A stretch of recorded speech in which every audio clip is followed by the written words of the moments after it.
Destaques dessa edição. Vereador critica modelo de atendimento a pacientes adotado pelo Pronto Atendimento. O vereador Ricardo Felisberto dos Reis recebeu reclamação de uma família do distrito da Gramínea, dando conta que um senhor teve um problema de saúde e a família solicitou o transporte do SAMU. Mas, devido à demora no atendimento telefônico, a família então resolveu ligar para a Santa Casa. Segundo o vereador, a família fez a chamada às 15 horas, mas a ambulância só chegou às 19. A Santa Casa alegou que a ambulância estava fazendo a transferência de um paciente. O vereador ainda relatou uma cobrança indevida, segundo ele, de exames no SUS e a falta de transporte de pacientes para a zona rural. Vamos ouvir o vereador Ricardo. No final do ano passado a gente foi procurado por uma família da Gramínea, onde um senhor de idade já teve um problema de saúde, onde essa família solicitou a partir das 15 horas o transporte do SAMU, né, que fosse buscar esse paciente lá na Gramínea. Mas infelizmente a própria família ela não esperou a ligação terminar, achando que estava demorando muito. Enfim, o SAMU praticamente não teve a culpa, mas infelizmente a Santa Casa, o pronto-socorro, errou muito nessa situação, porque após isso acontecer, a família ligou no pronto-socorro para os atendentes, falando que tinha um senhor de idade acamado, com a pressão alta. Eles pegaram um aparelho de pressão, mediu a pressão do paciente, estava mesmo alta, começaram a ligar a partir das 15 horas, foram só atendidos com a ambulância às 19 horas. Foi falado que a ambulância estava fazendo uma transferência do paciente, mas infelizmente eu não posso concordar com isso, porque a ambulância do pronto-socorro, ali que eu sei, tem 2 ambulâncias que ela fica à disposição da população do dia a dia, que essa ambulância ela fica só dentro da cidade. É muito raro uma ambulância ela fazer esse tipo de transferência, porque ela não tem aparelhagem para fazer essa transferência. Geralmente que faz a transferência é a UTI, né, que a Santa Casa tem. Então a resposta que a Santa Casa me deu sobre o meu questionamento, onde a família teve aqui no final do ano, que levantou esse problema, a Santa Casa me respondeu isso. Então eu não posso concordar com isso, porque a resposta que eles me deram foi muito vaga. Então, a ambulância branca que a gente fala, que é a que roda o dia inteiro na cidade, na roça, ela não faz tipo de transferência. Então, a resposta ficou muito vaga. Outra questão também que eles erraram, é uma família carente, e quando você chega no pronto-socorro usando o sistema de saúde, o sistema SUS, quando o médico solicita para você um exame, que seja raio-x, tomografia ou qualquer tipo de exame, tem que ser feito pelo sistema, não pode ser cobrado. Infelizmente, a Santa Casa, diretor, ali no caso do pronto atendimento, foi cobrado do paciente, se eu não me engano foi R$250. A diretoria da Santa Casa, com mais o pronto atendimento, eles vão ter que ressarcir essa família. Eu estou com um documento aqui que eles próprios já se mobilizaram, falando que eles erraram, vai ter que devolver. Ponto. Esse foi um questionamento que aconteceu no final do ano, mas a gente está tocando ainda para frente. Eu vou estar com a família agora essa semana para dar essa resposta que a Santa Casa me deu, que eu tenho que entregar para eles, para ver se eles vão querer tocar para frente e ver com a promotoria, porque o senhor, infelizmente, o senhorzinho veio a falecer. Essa semana, novamente, me passaram um filho desse senhor que faleceu, teve outro problema na Santa Casa, onde ele teve problema de saúde no bairro da Gramínea também, onde o SAMU foi buscá-lo. E ele teve na Santa Casa, tomou medicação. Quando fez o término de tudo, o atendimento dele foi 1h da manhã. Só que na hora que ele teve alta, infelizmente, o pessoal do pronto-socorro ali, a responsável pelo pronto-socorro, negou novamente esse transporte para levá-lo até no bairro da Gramínea. Então essas coisas acho que não pode acontecer, né? O paciente está ali, já não está bem, tomou medicação, né? Você sabe quando você toma medicação, você não fica 100% ainda.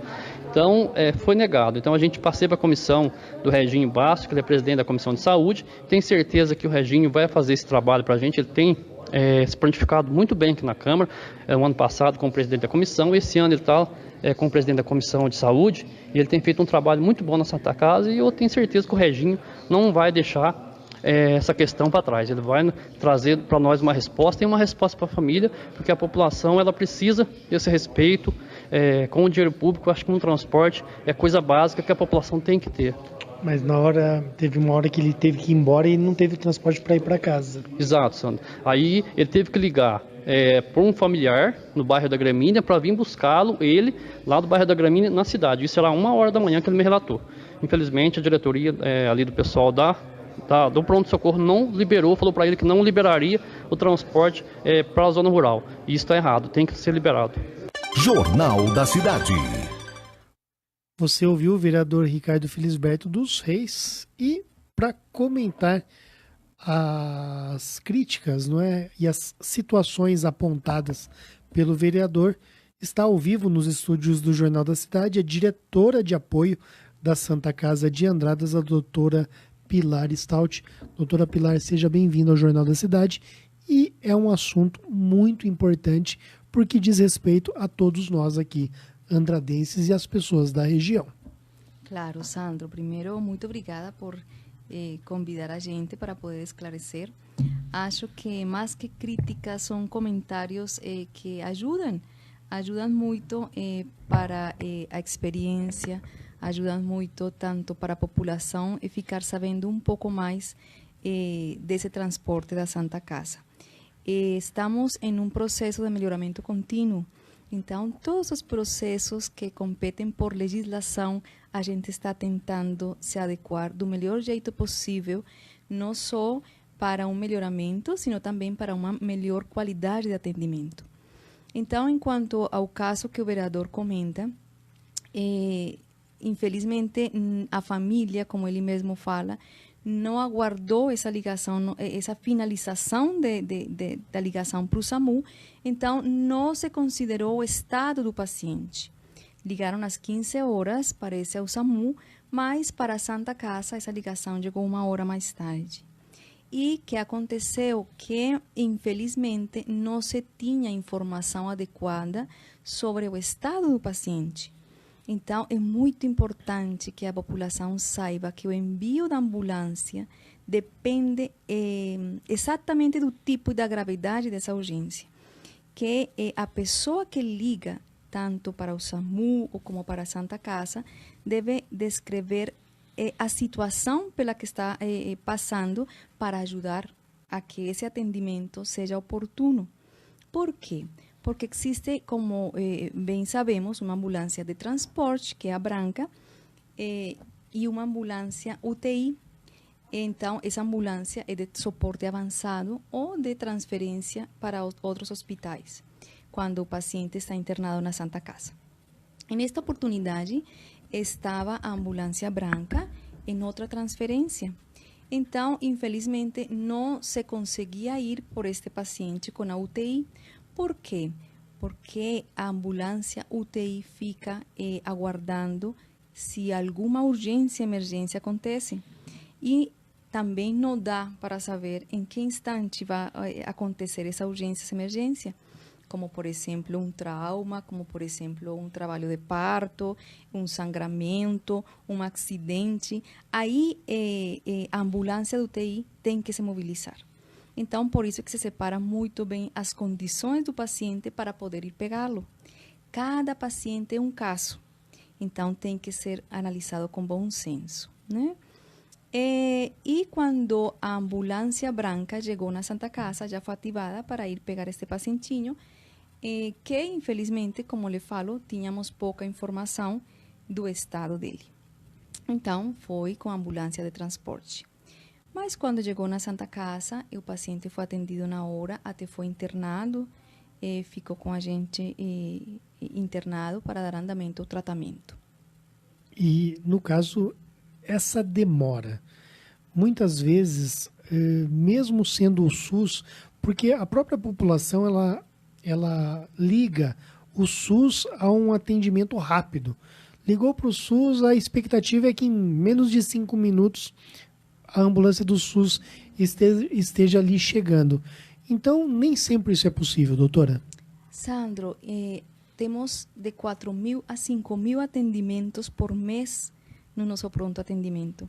Então, veja que por dia é uma quantidade de pacientes considerável e as ligações também, o volume das ligações para esse transporte, para essas urgências é considerável. Então, infelizmente, a ambulância não está sempre disponível. Mesmo sendo o SUS. Claro, não, sem importar mesmo. Que acontece? Que uma ambulância pode estar em outro evento e temos duas ambulâncias. Então, infelizmente, gostaríamos sim de poder ter um volume maior de ambulâncias, mas contamos com estas duas, então por isso o gerenciamento tem que ser muito bem feito. E o vereador Ricardo ainda apontou uma segunda situação com a mesma família que voltou ao hospital, ao pronto atendimento dias depois e que também não teriam sido bem atendidos. O que a senhora pode dizer sobre isso? Bom, Sandro, na verdade foi que o paciente foi bem atendido, mas se deu alta na madrugada, né? Então, o que acontece? Que quando o paciente já se vê em condições estáveis, se dá alta após medicação, após tratamento. Claro, você tem que usar o bom senso, porque se já é na madrugada e não se tem transporte e infelizmente a ambulância não estiver disponível, como também tem casos precisos de o transporte desse paciente, se é um paciente acamado, se é um paciente que não pode se mobilizar, se é uma gestante. Então, tudo é criterioso, né? Mas, como volto a falar, cada paciente é um caso e temos que usar o senso comum. Agora temos um coordenador do pronto atendimento médico, que é o Dr. César, e já foi comunicado para o grupo médico do pronto atendimento que essas altas teriam que ser bem criteriosas na madrugada para precisamente que o pacientinho não saia a essas horas altas sem ter um transporte. Porque para a gente fica difícil poder transportar a todos os pacientes que se dá alta na madrugada. Então tem que ter um critério também para isso. Quer dizer, é um problema que poderia ter sido evitado. Era só dar alta no outro dia. Claro, assegurar um pouquinho o pacientinho, né? Sim, é como a senhora falou no começo da entrevista, não é questão de ser crítica do vereador, mas as próprias palavras dele ajudam a Santa Casa a aprimorar. Claro, né? Porque um o plano vereador... de melhoramento, Sandro, porque disso se trata.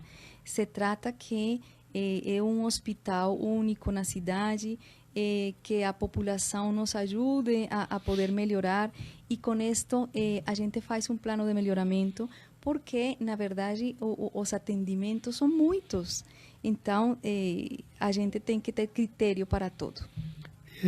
Uma pessoa acamada, por exemplo, a ambulância leva embora. Sim, Sandro, como lhe falo, tem critérios, não? Uhum. Então, se uma paciente acamada vai na Santa Casa, essa paciente tem que ser transportada, porque não tem condição mesmo, e até porque num carro comum não teria como ficar deitadinha para não se prejudicar também. E a questão dos exames do SUS, doutora Pilar, o que pode ser dito sobre isso? Então, Sandro, infelizmente foi um erro mesmo, já até tem treinamentos para o pessoal, às vezes tem muito movimento no pronto atendimento, então foi cobrado indevidamente.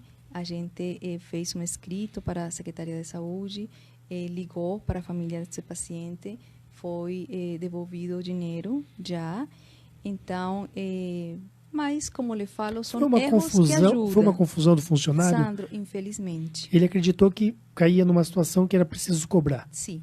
Por quê? Veja, existem protocolos para que não só se solicitem esses exames, sino se cumpram, como de trauma, como de acidente cerebrovascular. Isto é mandatório. Trauma em qualquer local, na cabecinha, no corpo. Então, tem que ser solicitados determinados exames. Até porque, às vezes, se solicita um exame que é desnecessário para o paciente e vamos expor o paciente a uma radiação ou qualquer coisa que não é necessário. Então, existem protocolos e critérios. E, por isso, tivemos uma confusão, aceitamos o erro e já foi subsanado, foi ligado para o paciente. Também estamos nesse plano de melhoramento e, como lhe falo, são muitos atendimentos que, graças a Deus, são poucas as queixas e são poucas as reclamações. Não, interessante. Raríssimas vezes em quase 20 anos de profissão, eu vi alguém que representa o poder público ou uma instituição como a Santa Casa admitir um erro. É muito difícil ver isso, viu, doutora? Então, é lógico, a senhora mexe com seres humanos. Claro. A senhora lida com seres humanos lá na Santa Casa. E o ser humano, ele é passível à falha, mas poucas vezes eu vi alguém chegar e falar, não, realmente houve um erro aqui nesse sentido. Então, parabenizo a senhora Imagina, por isso, viu, Sandro, doutora? É estamos muito difícil aqui para, mesmo. para ajudar. Estamos aqui para precisamente ver nossos planos de melhoramento, o crescimento da Santa Casa. Então, penso que a gente tem que ser muito justa nas apreciações. É por isso mesmo que volto a te falar que a gente está fazendo processos para todos os atendimentos, para não ter erro. Infelizmente, errar acontece e é de humanos, mas a gente tem que ter a grandeza de aceitá-los e corrigi-los. O mais importante é a correção desses erros para que não volte a acontecer com ninguém. Tá? Quero também, né, aproveitar para realçar a importância do papel do vereador, né, seja o vereador Ricardo ou os outros, que pegam essas situações, porque o vereador ouve a população Sandro, nos mais... Claro. E aí se leva para a Câmara esse tipo de informação. A Rádio Vinícola também atenta, procurando ali atender a população. Então, promove esse diálogo, né, entre as partes. Um fala, o outro responde, e aí a sociedade de Andradas vai ganhando, doutor, e não só Andradas, não podemos nos esquecer. As pessoas que moram em Albertina, Ibitura de Minas, Santa Rita de Caldas, região, né? da nossa região, Sim. que usam a nossa Santa Casa, o nosso pronto Sandro, atendimento. agora são 8 municípios, né, que usam nosso pronto atendimento. 8? Então, somos porta aberta. Os acidentes da região recebemos, os que são da nossa complexidade. Então, temos que estar atentos a tudo isto para uma qualidade de serviço e de atendimento. E é muito importante essa comunicação mesma que você fala, porque é aí onde a gente pode fazer esse melhoramento, esse plano de melhoramento contínuo. E bem importante que a população saiba que a gente está para ajudar, que a população tem que ajudar nessa comunicação para a solicitação da ambulância, tem que dar exatos dados, porque também disso depende que também a gente possa se mobilizar para ajudar. Doutora, vamos tentar lembrar as 8 cidades que hoje usam a Santa Casa, nosso pronto atendimento. Às vezes a gente não vai conseguir lembrar todas, mas Andradas, Albertina, Ibitura, Santa Rita, Caldas, Estiva e Senador José Bento. tá, tem Ai, 7. me falta uma. Tá. Congonhal, Caldas, Santa Rita, já falei? sim, Congonhal e Ipuiuna, não. Não, essas Ipuiuna, não. sim, senhor. Tá. Ipuiuna. Então faltou Ipuiuna. Ipuiuna. Uhum. Tá bom. Sim. Então, para as pessoas também terem essa noção, como Andradas já é um polo regional, Sim. né? Sim. Claro, não tão grande como Poços de Caldas, que atende uma região muito maior, mas 8 cidades é muita gente. É muito, né, Sandro? E a gente faz cirurgias, faz todos os tratamentos para essas pessoas que vêm referenciadas. Então, veja que na Santa Casa se fazem de 200 a 250 cirurgias por mês.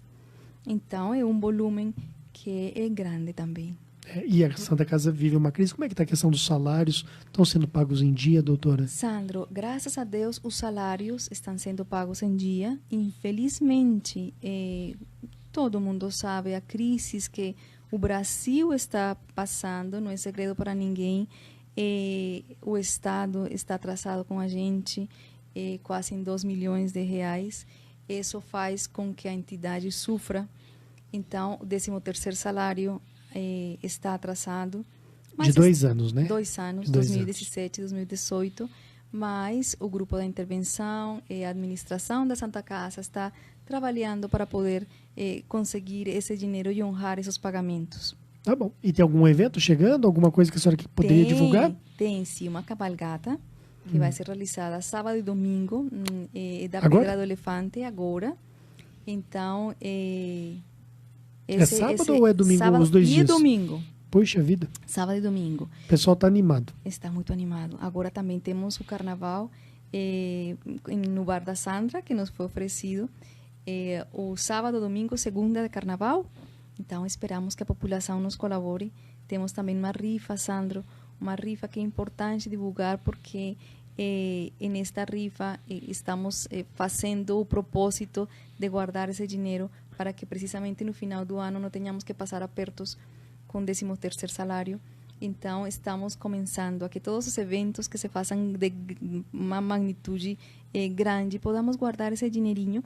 Então, essa rifa está programada para 26 de fevereiro.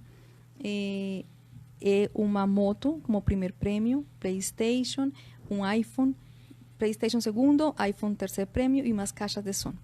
Então, todas as pessoas que possam colaborar com nossa rifa na Santa Casa estão disponíveis às vendas. No dia 17 de março tem também o cantor Aladim, Sim, em Andradas, no Palhoça Palhoça. Clube. Estava esquecendo, claro. Sim. Aí também estaremos. Né? Praça de alimentação ali em Da prol Santa Casa. à Santa Casa. Uhum. Né? Bom, agradecer então sua participação, doutora. Imagina, Sandro. Com muito prazer que estou aqui, que venho a esclarecer, porque é muito importante essa comunicação, que a população também saiba que a gente está tentando melhorar e que tudo isto faz com que a gente possa trabalhar em equipe para um bem comum. Nós conversamos com a doutora Pilar Stout, diretora de apoio da Santa Casa de Andradas.